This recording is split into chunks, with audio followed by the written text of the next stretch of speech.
Guys, today's video takes us into one of the most uncomfortable but necessary conversations in the Caribbean. The deep tension between Haiti and Jamaica and how long-standing prejudice continues to sabotage any attempt at regional unity. What sparked this discussion is a powerful reaction from a Haitian commentator who questioned why calls for Caribbean unity grew loud only after Hurricane Melissa devastated multiple islands. Yet, people were silent when Haiti previously endured catastrophic alone. Their message wasn't an attack, but a painful reminder of how selective compassion can be. For decades, Haitians have been, met with stereotypes, dismissal, and even mockery during moments of crisis. And now, when the region, looks for solidarity, many Haitians feel hesitant. Why? Because trust was broken long ago. Now, today, I want us to break down the roots of this resentment, the historical alliances people forget, and what truly stands in the way of building one big Caribbean. The slogan can never be one great Caribbean until you acknowledge all of the anti-Haitian shit that you've said about Haiti. In the midst of the aftermath that took place from the catastrophic devastation of Hurricane Melissa for both Jamaica and Haiti, you see a lot of people from the Caribbean talking about it and basically, sending out their prayers and sending out their best wishes and everything like that. However, I recall a time when it was just Haiti that was going through all of these type of things, and there weren't so many kind wishes. In fact, there were people stating that we deserve this because we're cursed, that is because of voodoo. And now all of a sudden, everybody understands the concept of a natural disaster, that it just happens. Ironically, you've always understood the concept behind a natural disaster. You understood when it was Puerto Rico. You understood. You understand if it's DR. You understand if it's Jamaica. You understand, but when it's Haiti, no, it's cursed. It's because they do voodoo. That's what came out of your mouths. But now all of a sudden, it's all of the Caribbean needs to band together as one. Where was that energy when it was for us? Where are the videos of you guys saying that Jamaica's cursed? That it's because Jamaica does obia? Where are the videos? Where's that energy? If you are noticing the lack of presence in Haitians actually coming out and supporting Jamaicans publicly during this time, this is the reason why. I'm not saying that it's right, but it stems from somewhere. It comes from somewhere. Us Haitians wanting to distance ourselves from Jamaica, it comes from this. Because when it was Haitians, Jamaicans were laughing at us, saying that we deserved everything that we had coming because we were cursed, because we did voodoo. So just earlier this year, Jamaican Haitian. refugees were seeking asylum in Jamaica. And you know what Jamaicans were saying?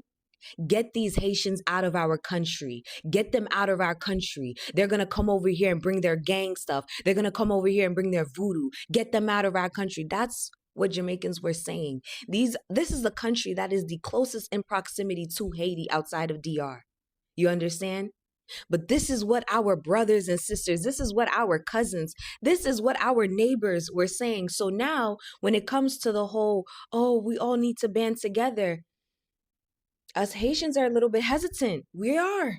I have respect for Jamaica because I have respect for the ancestors of Jamaica. I don't really care too much about the current descendants of today.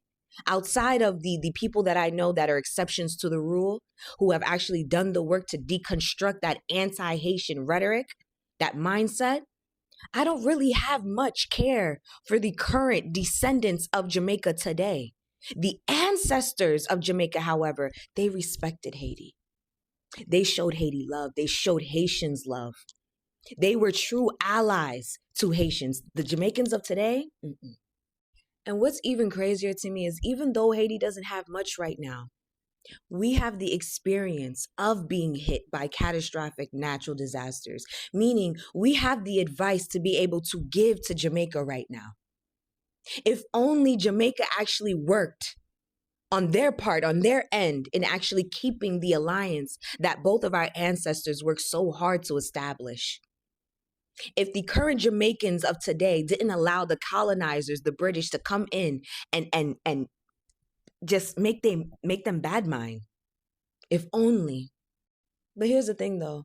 I know just like my Haitian people, the Jamaican people will find their way. They will find their way. They will. It's just, I know for a fact we both would have been able to find our way a lot faster if we were able to be united.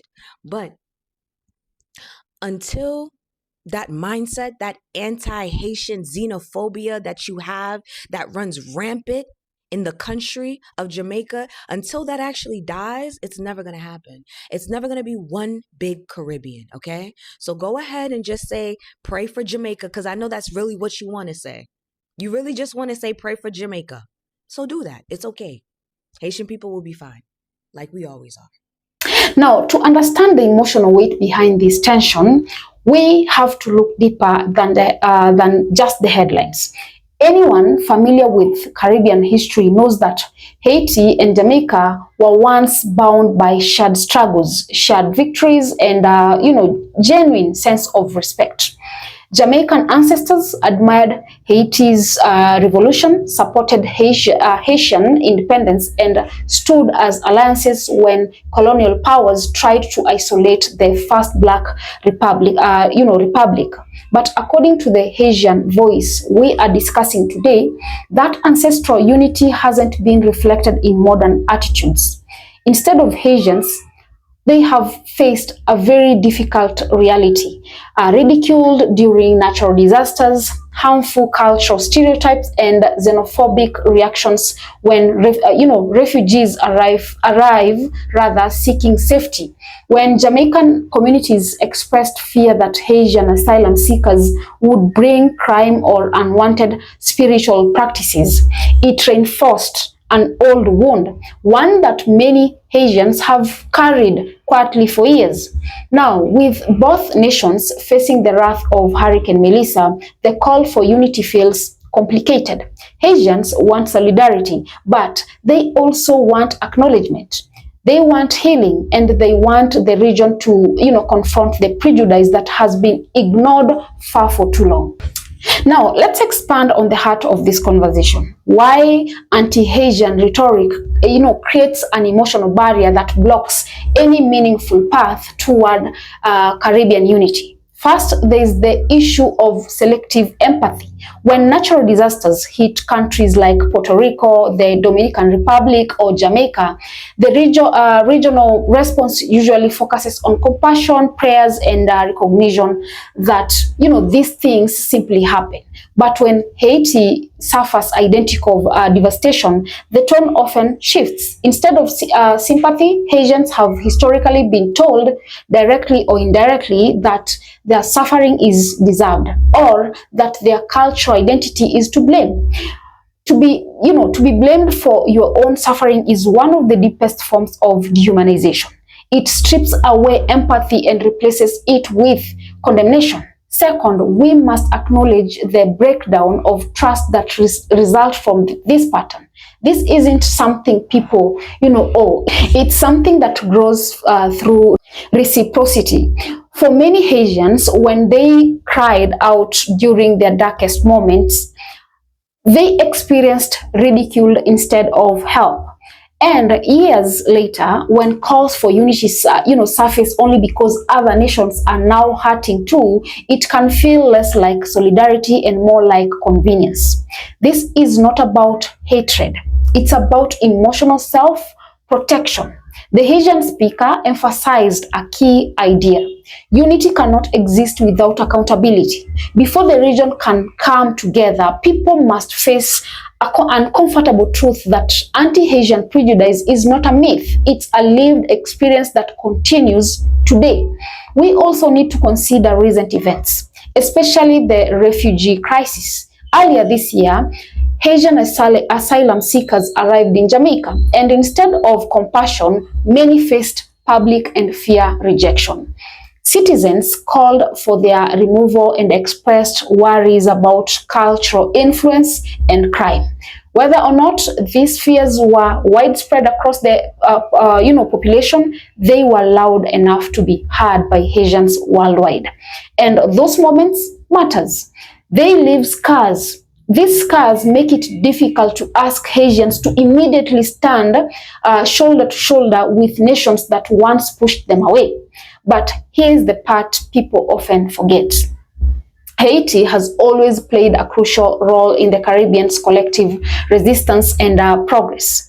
Haiti fought colonial powers, helped liberate other nations, and paved a path for Black sovereignty throughout the region. Their sacrifices shaped the freedoms many Caribbean nations enjoy today. This is why the Haitian speaker emphasized respect for Jamaican ancestors. They remembered Haiti's contributions. They supported Haiti when powerful nations tried to erase its success. But the speaker also expressed disappointment that many descendants today have not upheld that legacy of solidarity. This isn't to shame Jamaica specifically, it's to highlight a regional issue rooted in colonial influence. Anti-Haitian rhetoric did not appear on its own. It was cultivated by centuries of propaganda aimed at punishing Haiti for daring to break slavery fast. These narratives about curses, chaos, and inferiority were deliberately spread across the Caribbean. Some communities internalized them, others resisted, but the impact is still felt. If the Caribbean hopes to move toward genuine unity, it must be willing to dismantle these inherited attitudes. That means acknowledging harmful stereotypes, rejecting the idea of cultural, contamination rather, and understanding Haitians' cultural identity with respect instead of fear.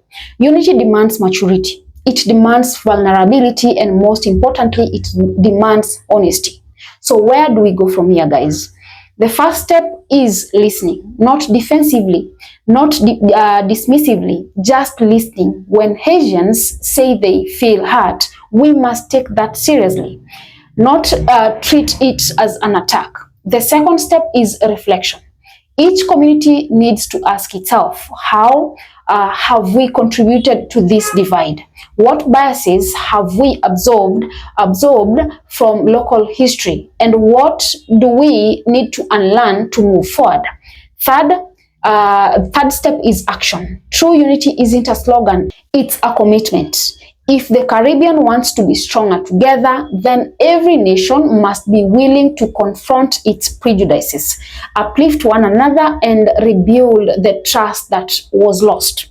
Haiti and Jamaica are two culturally rich, resilient, proud nations with parallel histories and shared dreams. The ancestors stood together, their futures could be brighter together, but only if the conversations we are having today led to real change. Unity is possible, but only when honesty comes first.